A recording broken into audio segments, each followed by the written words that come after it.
My husband forgot to hang up the call with me, and I heard him telling someone, "Our marriage is awful, but I'm only with her because of her family's money." I didn't drop the phone.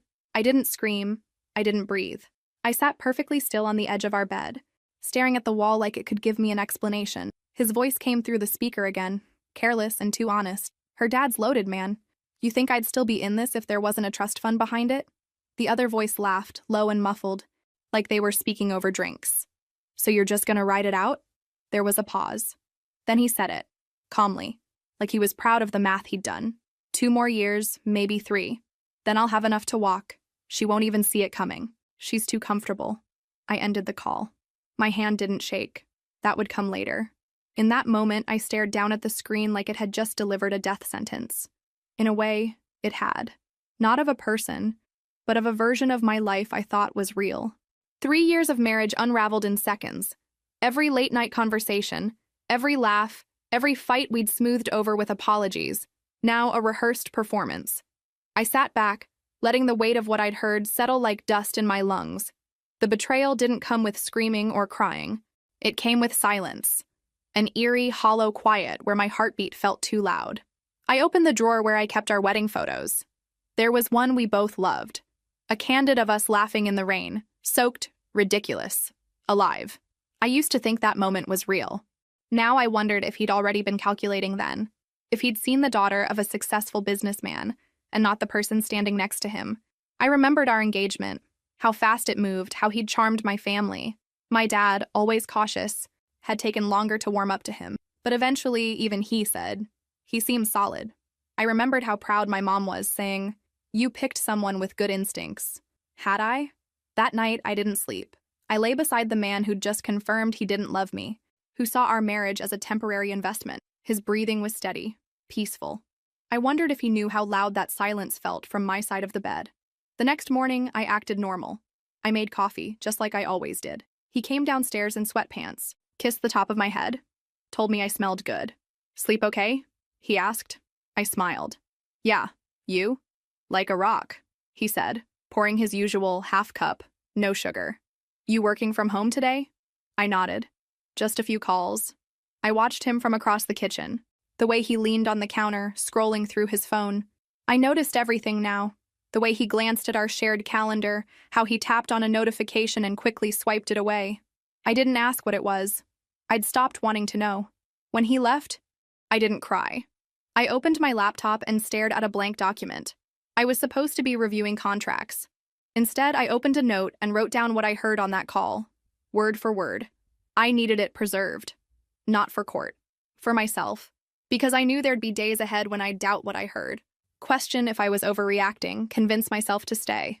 That note would remind me I wasn't crazy. That afternoon, I drove to my parents' house but didn't go inside. I sat in the car, engine off, staring at the front porch. I couldn't bring it to them. Not yet.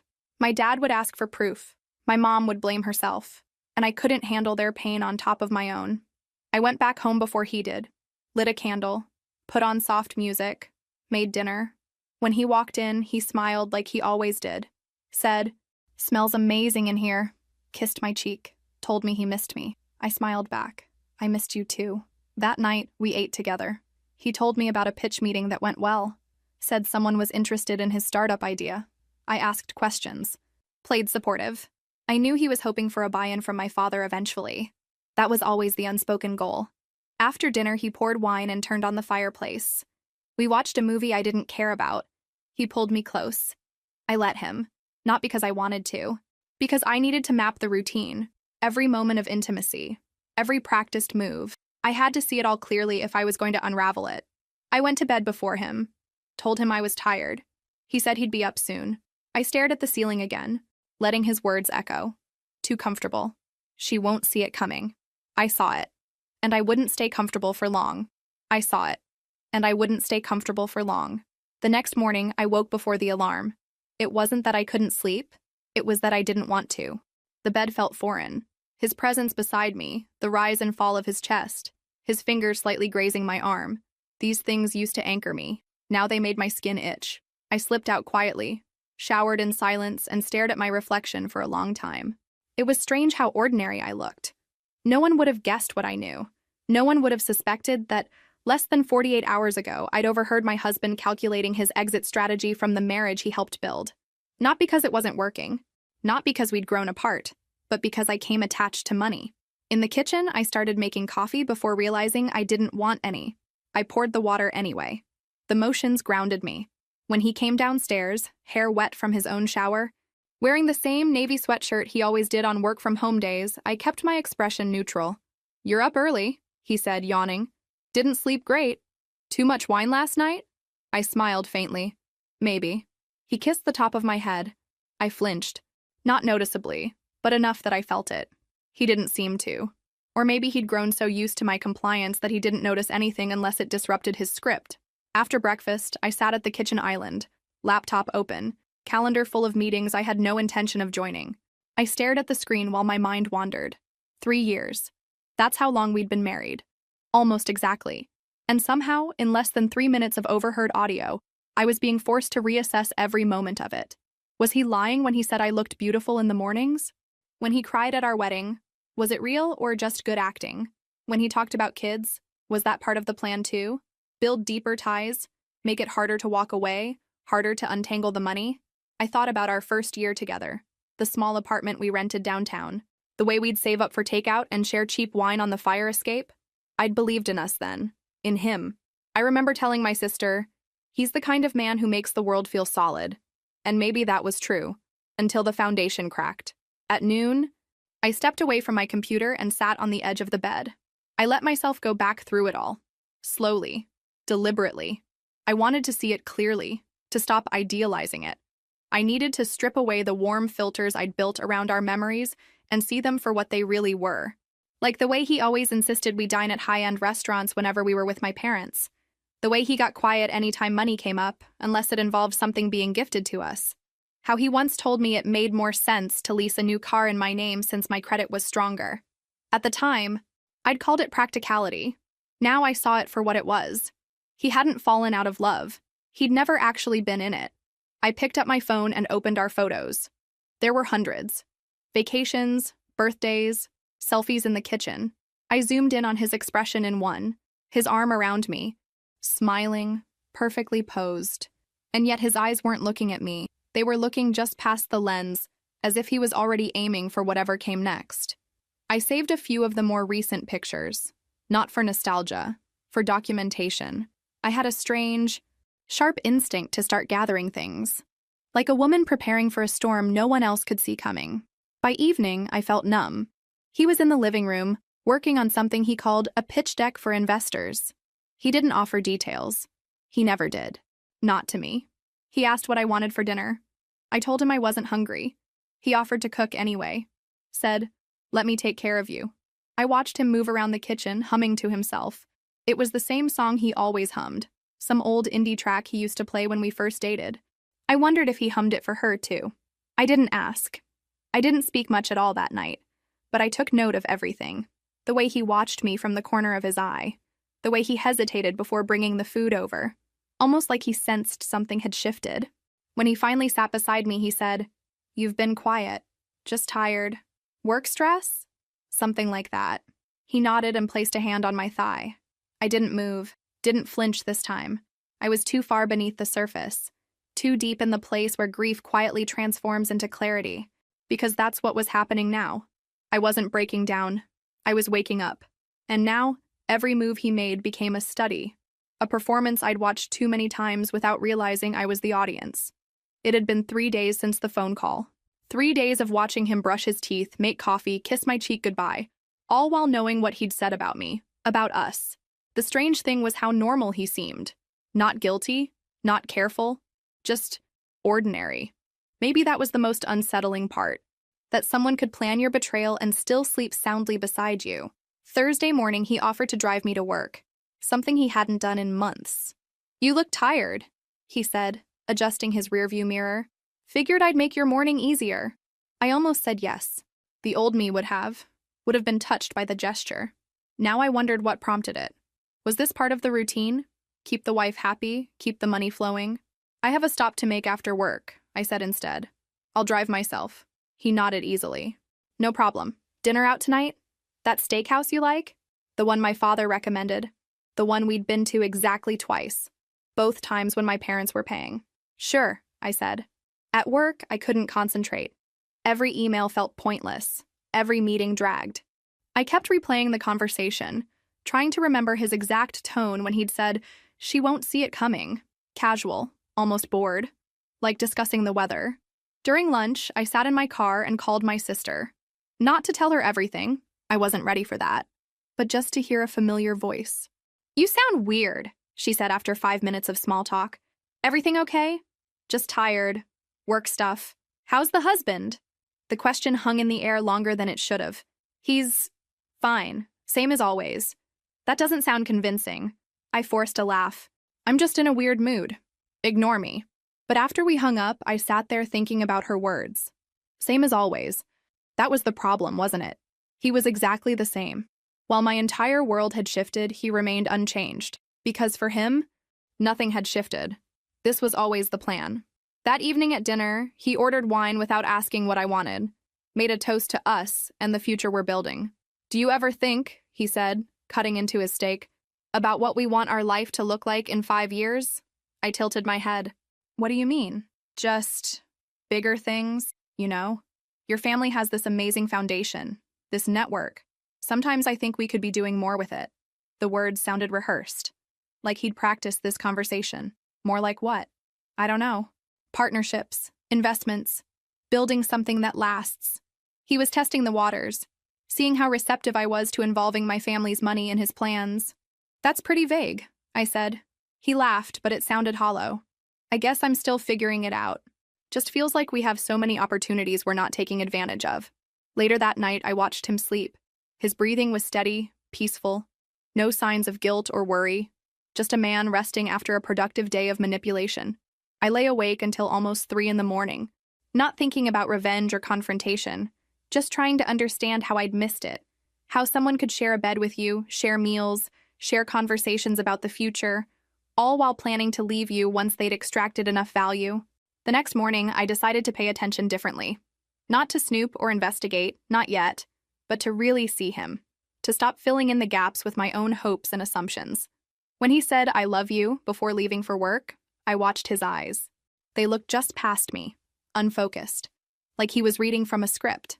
When he texted me at lunch, "Thinking of you, beautiful," I noticed he sent it at exactly the same time he'd texted me yesterday, and the day before.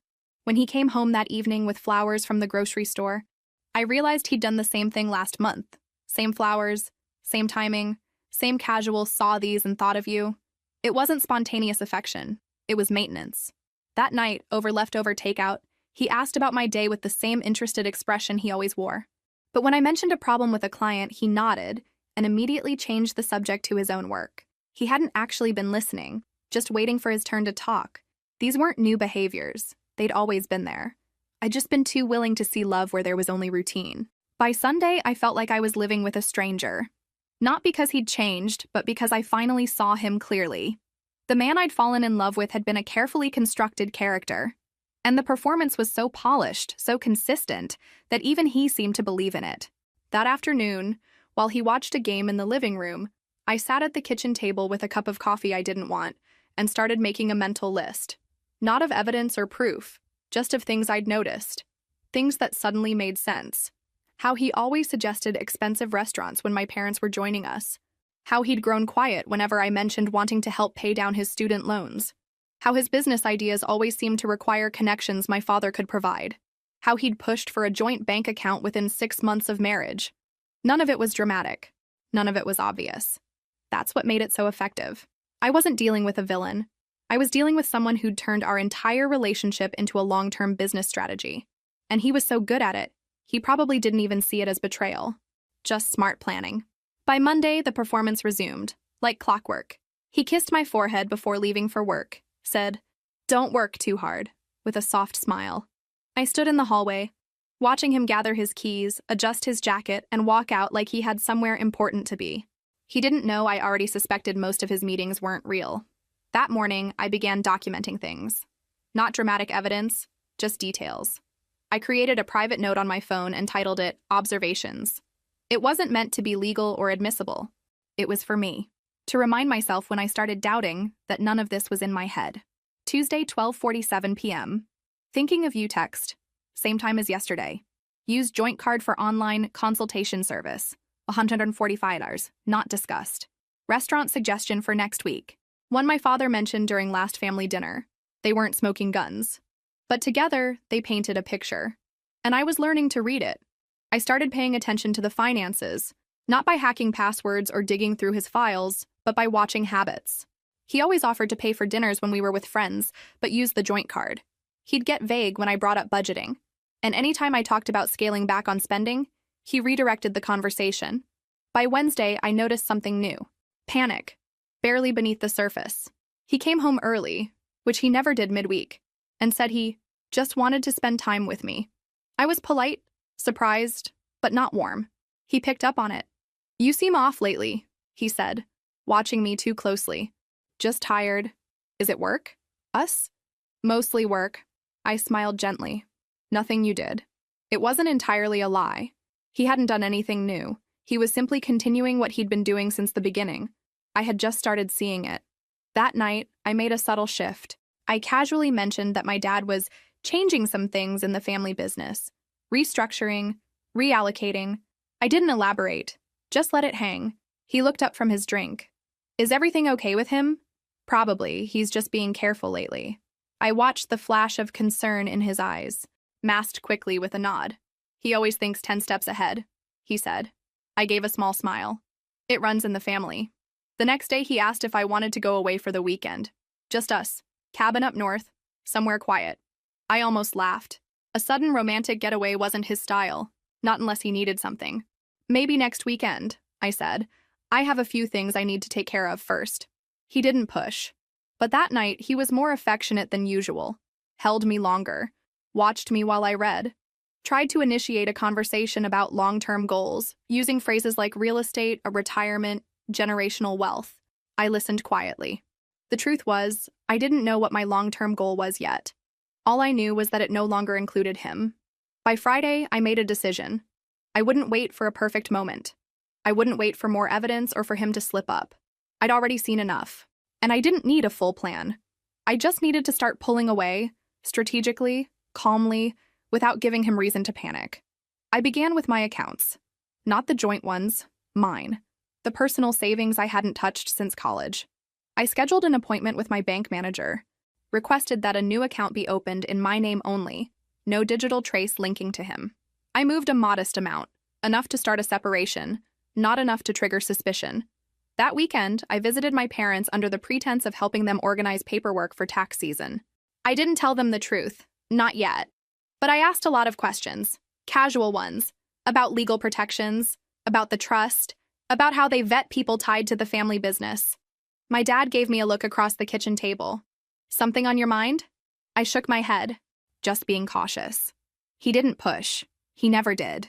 That was something I'd always loved about him. He gave people space to come to him when they were ready. Saturday night, back home, he brought up the idea of us starting a business together. He said it casually, but I could tell he'd been rehearsing it. We've got the brand, the last name, the connections. All we need is the right concept. What kind of concept? I asked. I'm thinking wellness, he said. Something lifestyle-focused. Everyone's into that now. Do you have experience in that space? Not yet. But with the right team, the right pitch, your dad might even know someone. I let him trail off. I didn't nod. I didn't push. I just looked at him. And for the first time, I didn't see my husband. I saw the plan, the calculation, the person behind the mask. And he was starting to sweat. It showed in small ways. He'd started checking his phone more often, even when we were talking, glancing at me when he thought I wasn't looking. The easy confidence from our early years had developed hairline cracks. Sunday morning, I mentioned that my family was going through a quiet financial reorganization. I said it while stirring my tea, not looking at him. Casual, measured. Is that serious? He asked immediately. Not really, I replied. Just tightening a few things. My dad's getting stricter about how assets are managed. He nodded slowly. Makes sense. Smart move. But I noticed he didn't touch his coffee after that. And when I excused myself to take a call from my sister, I heard the floorboards creaking in the kitchen, pacing. That evening, He was overly attentive, made dinner without being asked, lit candles, asked me what kind of vacation I'd want if we just ran away for a while. Somewhere quiet, I said. No signal, just air and space. He smiled like that meant I was still his. But the smile looked tired around the edges. Monday morning, I started researching. Nothing dramatic, just information gathering. I looked up financial consultants online, read reviews, bookmarked contact information. I researched storage facilities. I Googled phrases like financial manipulation in marriage and protecting assets during separation. I wasn't ready to act on any of it, but knowledge felt like armor. That afternoon, while he was at what he called a client meeting, I walked through our house differently. Not snooping, just noticing. The way he'd positioned his laptop so the screen faced away from the common areas. How he'd started keeping his phone face down during meals. The stack of business cards on his desk that hadn't been there last week. When he came home, he seemed agitated. Said the meeting didn't go as planned, but wouldn't elaborate. Over dinner, he pitched an idea for an app focused on financial literacy for couples. People trust people with legacy, he said, gesturing with his fork. If we position ourselves as a team building wealth together, there's something there. He always used words like we and team when talking about money, but only my family's money. Tuesday, I did something small but deliberate. I changed my banking password. Just mine. The personal account he'd never had access to anyway. It wasn't that I thought he was monitoring it, but I wanted to start drawing invisible lines. That evening, he suggested dinner out. Said he'd made a reservation somewhere special. The restaurant was nice, too nice for a random Tuesday. When we arrived, the hostess greeted us warmly, but I caught her glancing at him with a look I couldn't quite read. Familiarity, maybe. Or confusion. During dinner, he was more animated than usual, talking about opportunities and building something lasting. But underneath the enthusiasm, I sensed something else. An urgency that hadn't been there before. I've been thinking, he said, cutting into his steak.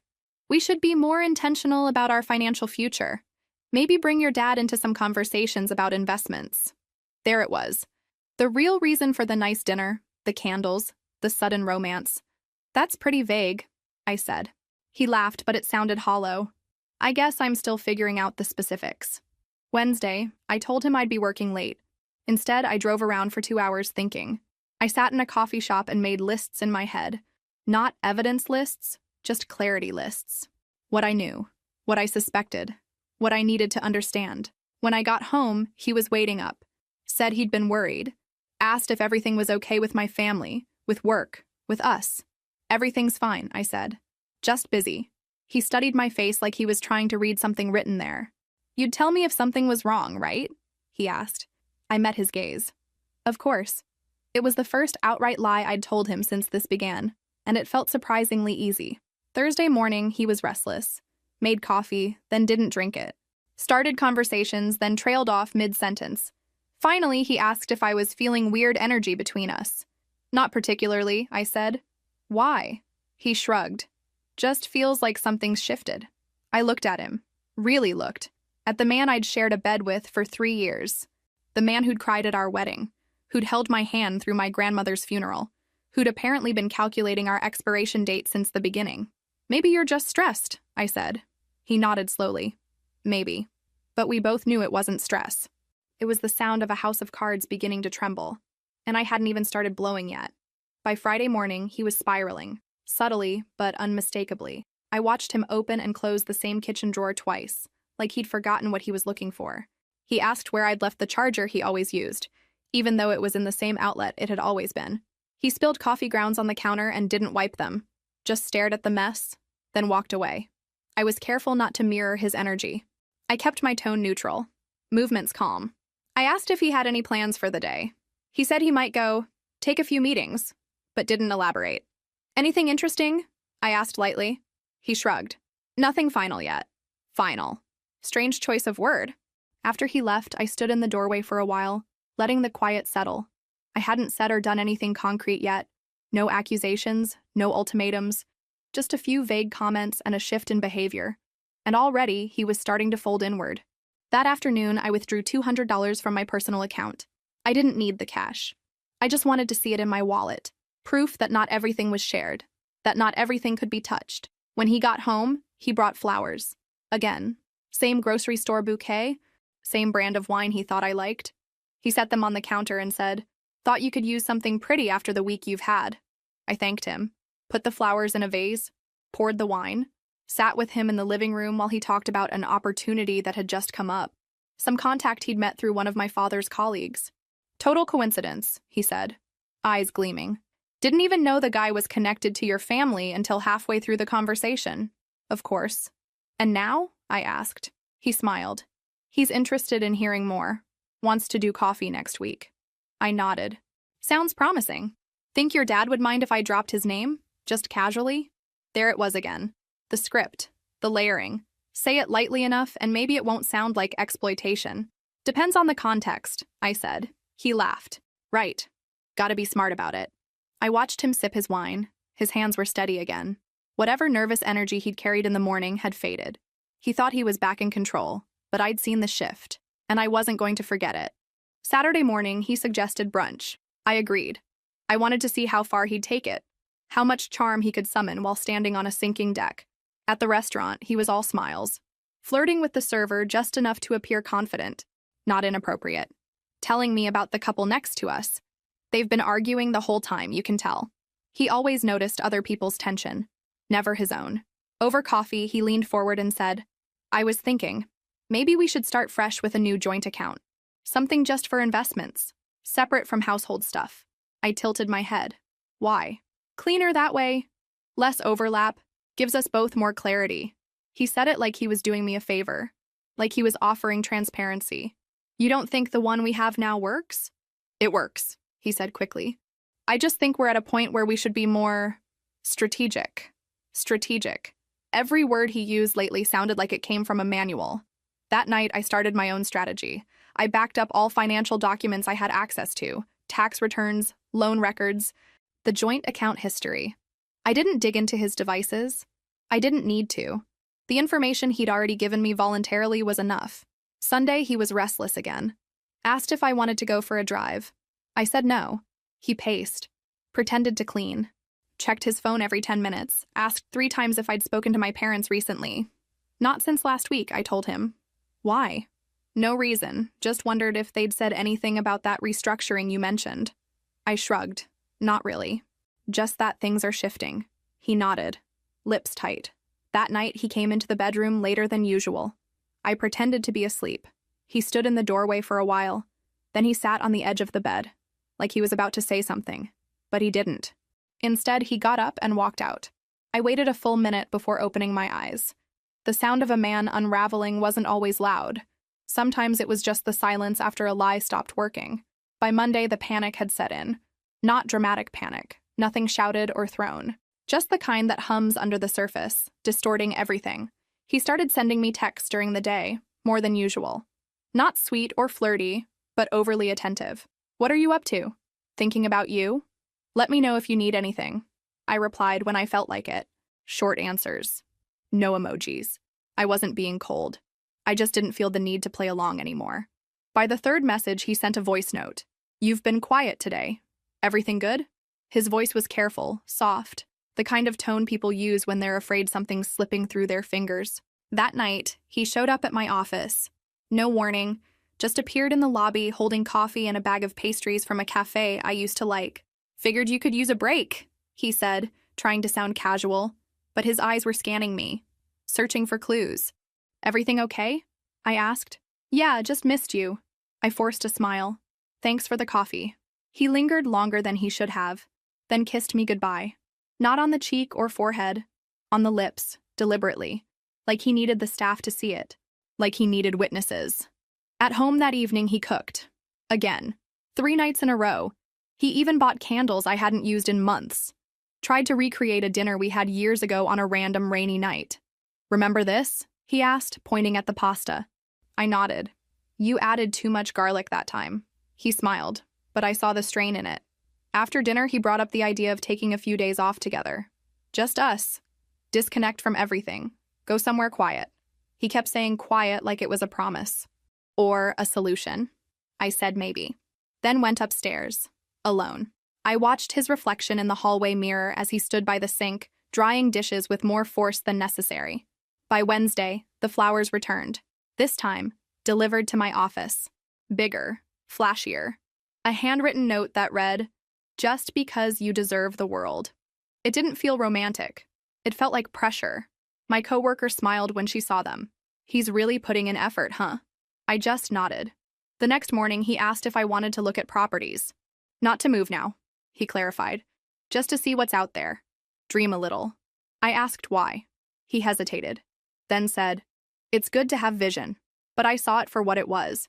He was trying to secure something, redirect the conversation to a future that depended on him. Thursday night, I tested something new. I mentioned, casually while scrolling through my phone, that my family might be scaling back on a few investments, that my dad was becoming more private, less inclined to discuss numbers.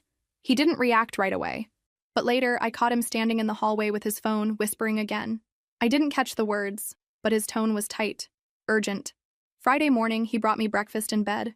He hadn't done that since our first year. He sat beside me, watched me eat like I might disappear. "I've been thinking," he said slowly. "We should talk more. Really talk. I feel like we've been drifting a little." I set the tray aside. "What do you want to talk about?" "Just everything. Us, our future, how we're doing."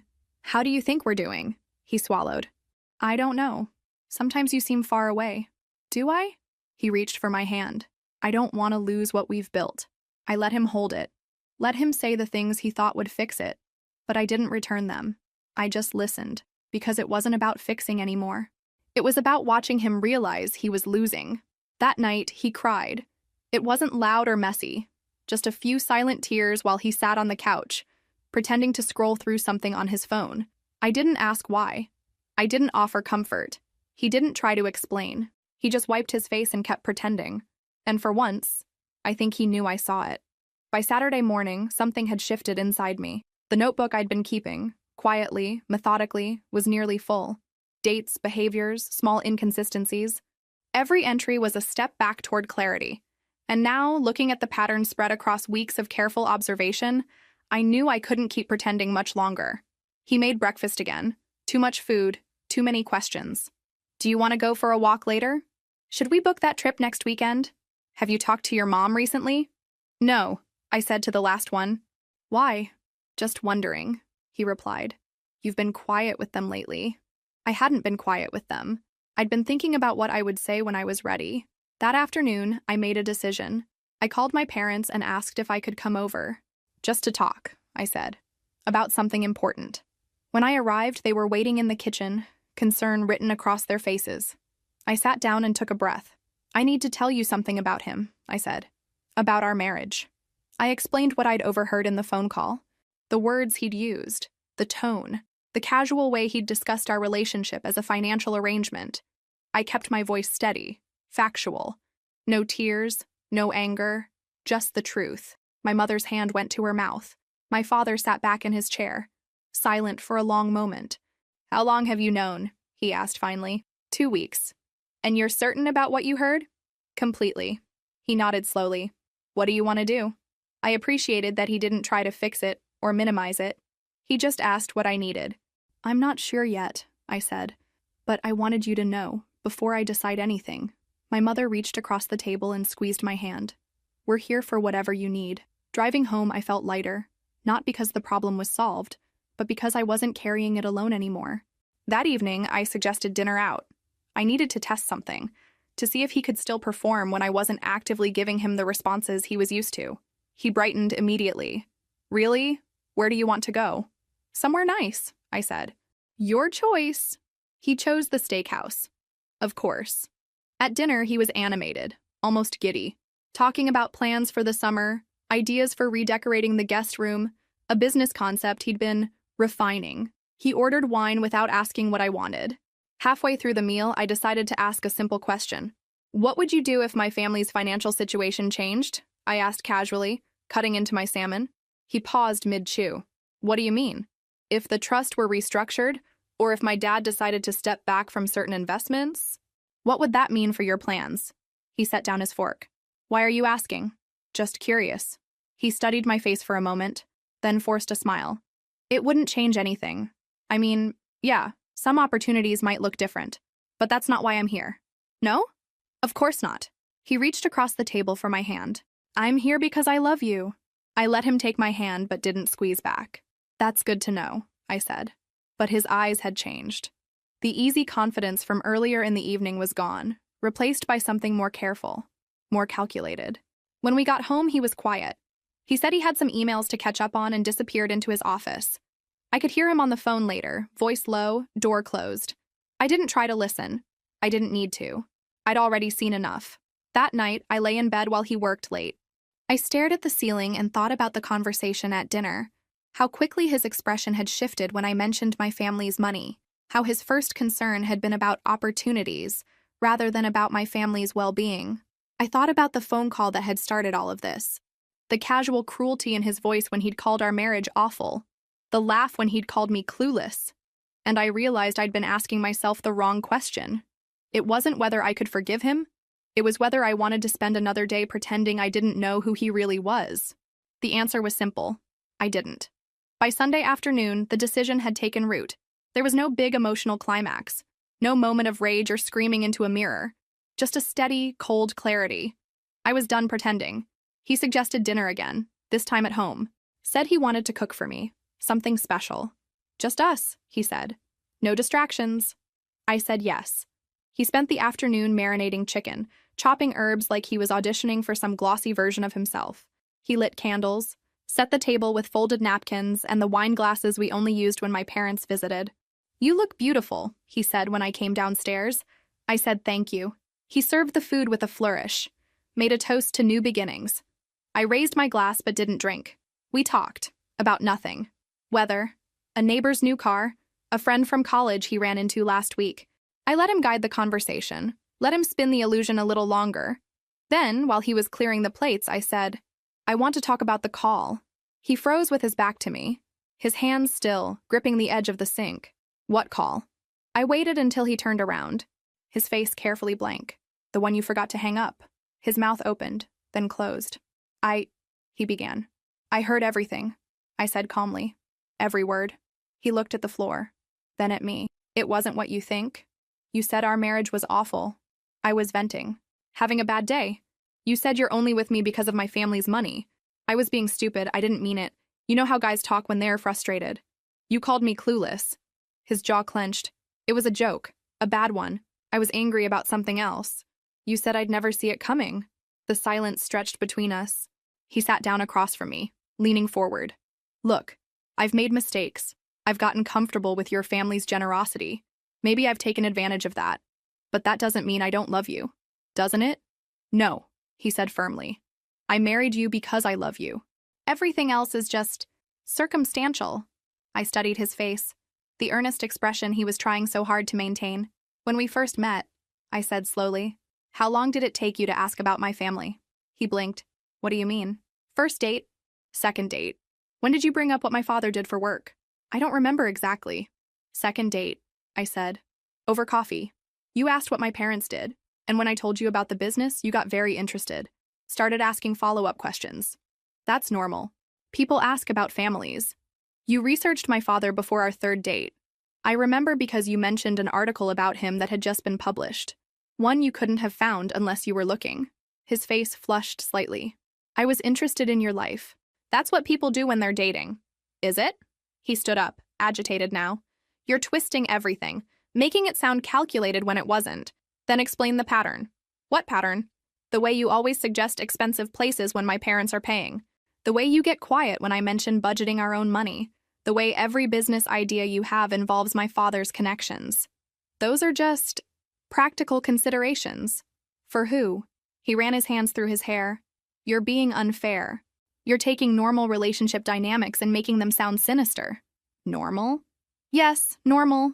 Couples leverage each other's strengths. They build on what each person brings to the table. And what do I bring? He hesitated. Just for a moment. You bring yourself, your intelligence, your kindness, my family's money. That's not what I was going to say. But it's what you were thinking. He sank back into his chair, looking suddenly exhausted. I don't know how to convince you. You can't, I said quietly. Because I heard what you really think, in your own words. When you thought no one was listening, he was quiet for a long time. Then, what happens now? I think you should stay somewhere else for a while. For how long? I don't know yet. He nodded slowly, like he'd been expecting this. And us? There is no us. Not anymore. He looked at me across the flickering candles, the carefully prepared dinner now cold between us. I never meant for you to get hurt, he said. I know, I replied. You never meant for me to find out. When I went upstairs, I could hear him moving around the kitchen, cleaning up, putting away the fantasy dinner that was supposed to fix things. I sat on the bed in the dark, listening to the quiet sounds of a man finally understanding that some lies are too big to survive discovery. He hadn't apologized for deceiving me, only for getting caught. He left the next morning, no suitcase, just a backpack and his laptop.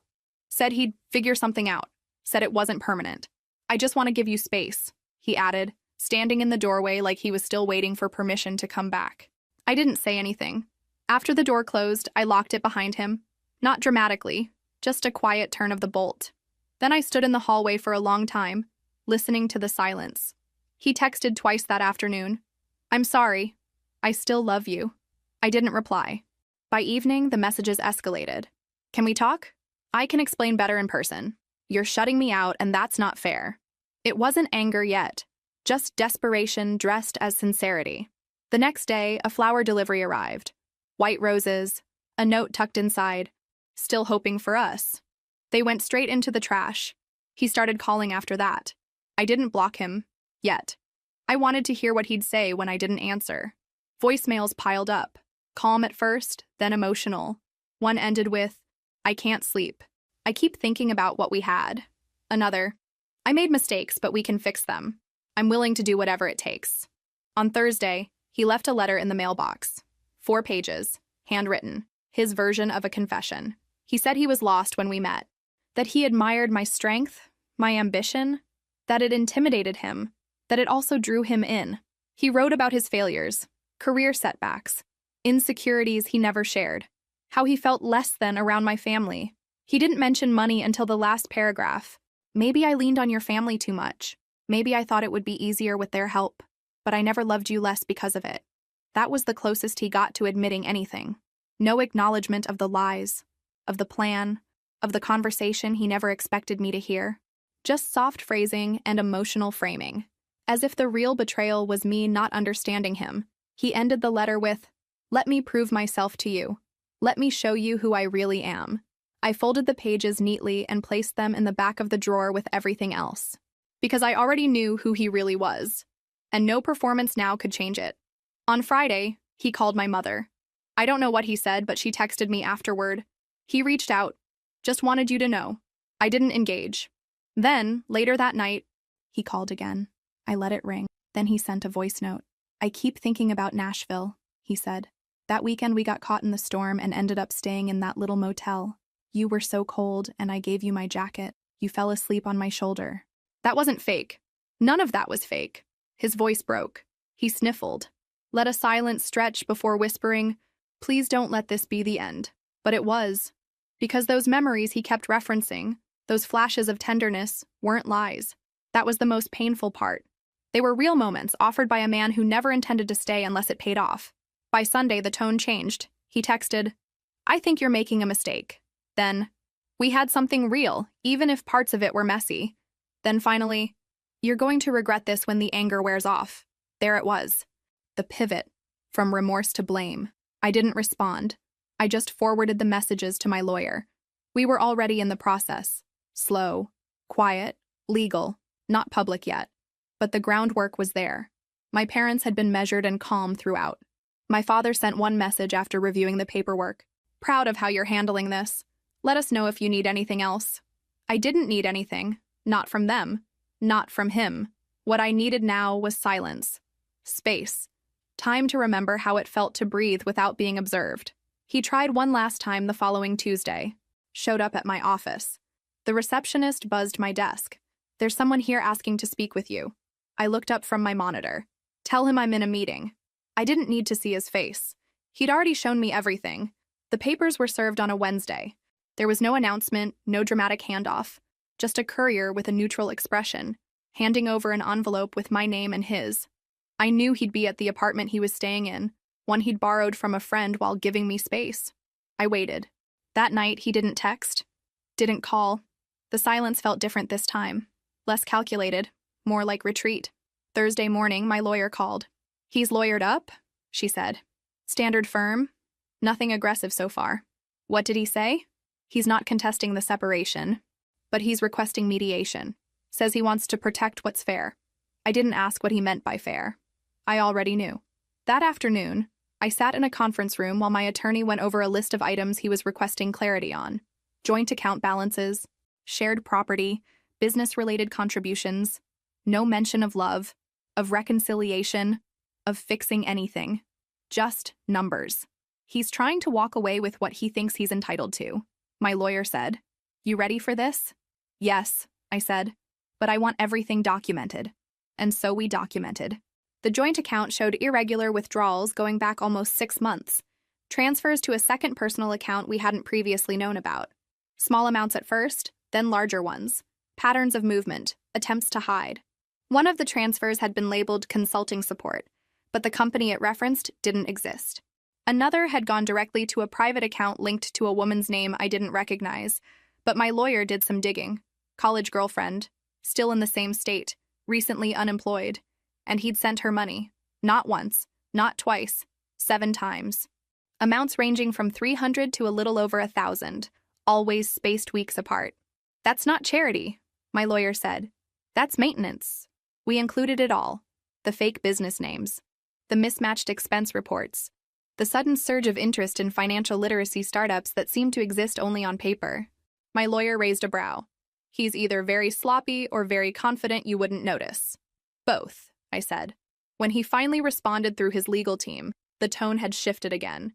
He wasn't denying the transactions, just contextualizing them. He claimed he'd supported me emotionally, that our lifestyle had been mutually agreed upon, that any financial benefits he received were incidental, not manipulative. But the documents told another story. And for the first time since this began, I felt angry. Not heartbreak, not sadness. Just the raw heat of having been quietly used. He hadn't even tried to keep the story straight. He just assumed I wouldn't look. We scheduled the formal mediation 2 weeks later. He walked in wearing a blazer, smiling like we were there to negotiate a misunderstanding. I didn't smile back. The mediator outlined the terms. My lawyer laid out our findings. His lawyer looked increasingly uncomfortable. I didn't say much. I didn't need to. The paper trail was louder than anything I could have said. At one point, he looked over at me and said, "I never meant for it to get this far."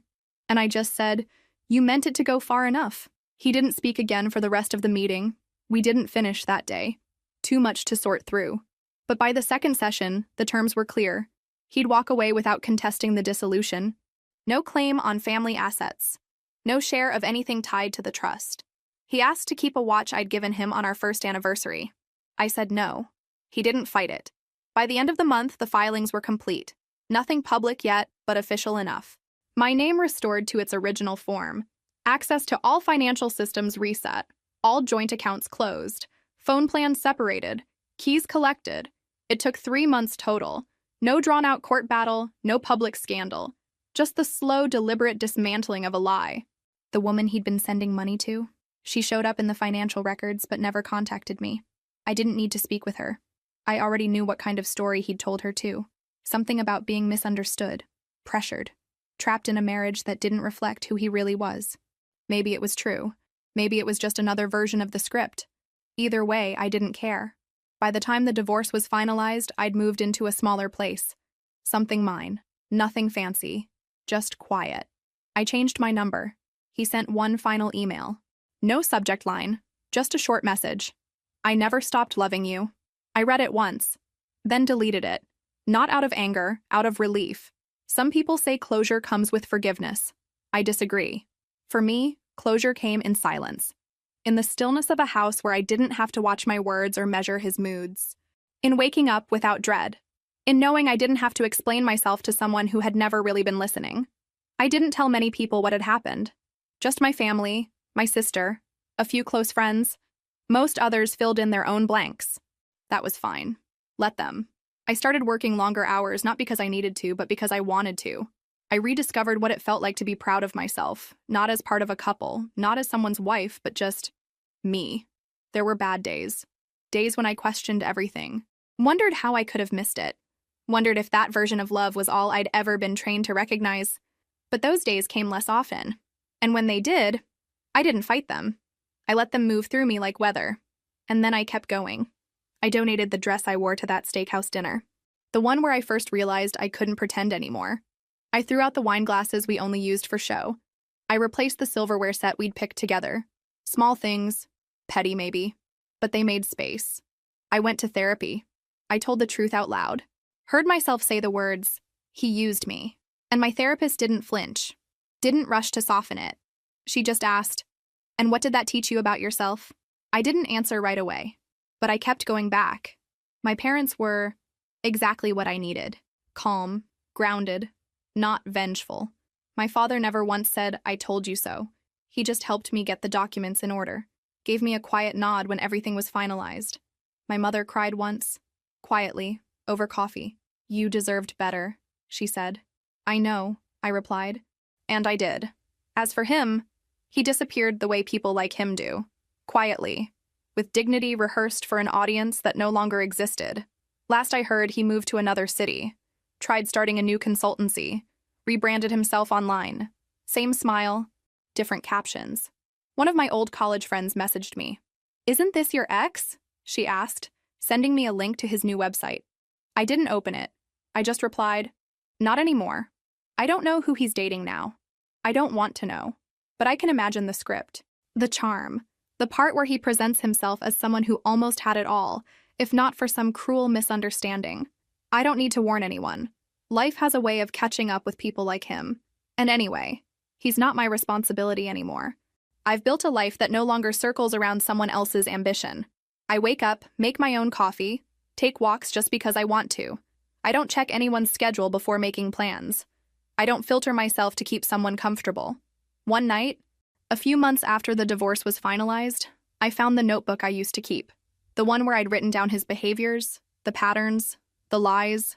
I read a few pages, then I threw it in the trash. Not because I wanted to forget, but because I didn't need it anymore. The proof had served its purpose. The real transformation wasn't about exposing him. It was about reclaiming myself. I was no longer the woman being managed like an investment. I was no longer the wife someone chose for access. I was someone who saw the truth, held her ground, and walked away. That was the story worth remembering. Epilogue, where everyone ended up. Him.